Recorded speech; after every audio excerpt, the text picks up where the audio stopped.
Investigations International and Ghost Girls Television. There you go. I investigate all things paranormal, as with ghosts, poltergeist activity, Bigfoot, UFO sightings, crop circles. You name it, I do it. Okay, paint my house. Any other achievements you want to mention? One of my greatest achievements is, back in the 70s when disco was popular, I was a very proficient dancer. I had the world's record, the Guinness Book of World Records, for 1 month. I danced 205 hours, 8.5 days. 8.5 days of disco dancing is not bullshit. But what are you hoping to accomplish with those dowsing rods? Kind of is. Sometimes we're able to communicate with the dowsing rod, and if it crosses over us like so, it means yes. If it spreads out, it means no. And then also, too, we can ask where the entity is located, and we'll point towards the entity. Is there anyone here? Is there anyone here? It's saying yes. You all set? Okay. Is dowsing bullshit? Can you lead us to where you're at, please? Pointing Okay. forward. Continue Point forward. straight ahead. Paul, the rods are moved by those tiny little involuntary impulses that reflect what you're thinking. It's called the idiomotor response. Idiot. Okay. ¿Dónde estás?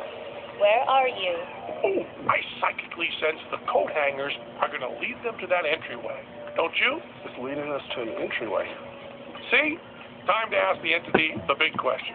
And when we say entity, we mean Paul and his idio hangers. Will many lives be lost in 2012? Yes. Yes! The coat hangers confirm it. The alien abductee and the Belgian grapefruit are right. After 2 days of intensive investigation, we have found some phenomena. Yep. But are you exactly sure whether or not it's going to lead to the mystery of 2012? I'm not exactly sure whether or not it's going to lead us to the mystery of 2012, but it definitely warrants further investigation. Of course it does. All these doomsayers seem to be throwing every single doomsday theory out this one date. We got Planet X coming back. The sun's going to throw a killer solar flare at us. Our magnetic field's going to flip.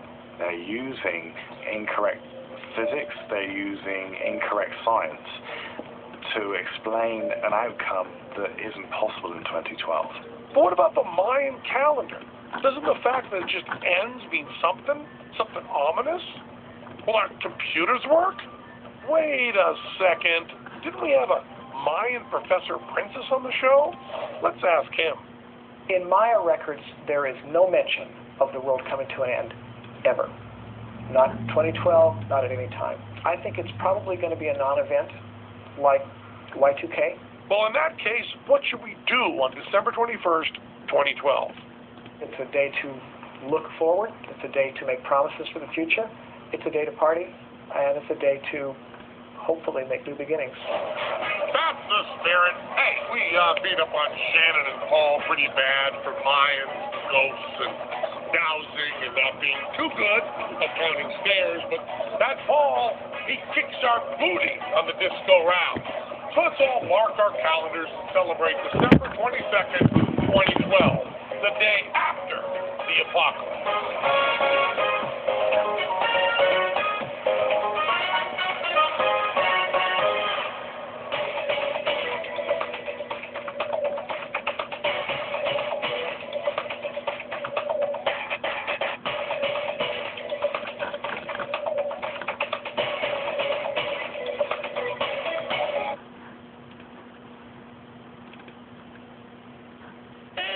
Good morning. My name is President Taft, and this is my brother-in-law, Lee Harvey Oswald. This is the 35th season of our Oscar-winning radio series, Prune Farming in the Ukraine.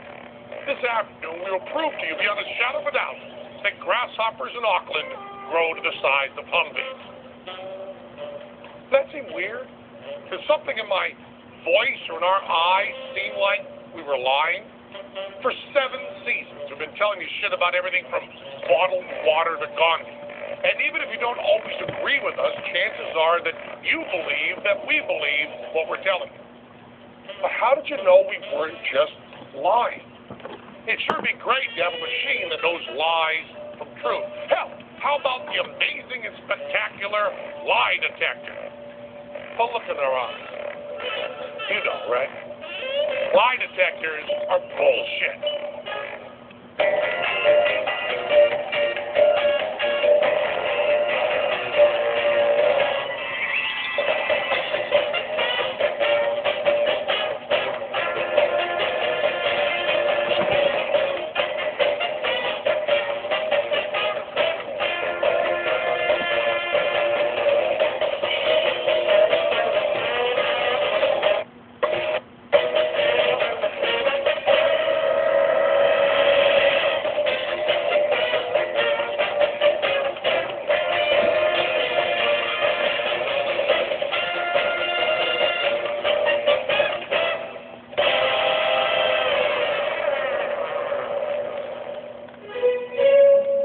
Bullshit. Lying is part of being human. Anyone who says they never lie is a fucking liar. You knew that. In fact, there's an entire industry based on the theory that a machine the size of an overnight bag can detect when people are lying. It's called a polygraph. And although test results are rarely admissible in court, more on that later, the polygraph is still widely used in private investigations and government job screening. It's even used in bedrooms, and not some fun K-wimograph tickling your clit way, but with couples probing their suspicions of adultery with fidelity tests. So how much should we trust this mystical spirograph? Tonight will be the tough-ass polygraph examiner. Liars are dangerous, dangerous people. A decorated Army veteran whose career was destroyed by the polygraph. I didn't understand how I could have told the complete truth and still fail the test. A young couple whose relationship will be tested by the device. I am very, very nervous. And a former cop will show us just how easy it is to beat a lie detector. I can teach anybody, anytime, anywhere, how to pass a polygraph examination given by anyone, anytime, anywhere, over any subject. Whoa, he might be lying. So we're going to give him 2 bullshit guinea pigs and see if he can prove it. And answer yes or no to the questions. The day people started talking, they started lying. And others were trying to find ways to bust them. We've tried some fun ways, sticking hands into boiling water, mouths full of rice, all kinds of groovy torture, even truth serum and waterboarding. But it's way too soon to do any jokes about waterboarding. The scientific method is the lie detector or polygraph. There are 3,500 of these damn things in use in America alone. Supposedly, lie detectors are both accurate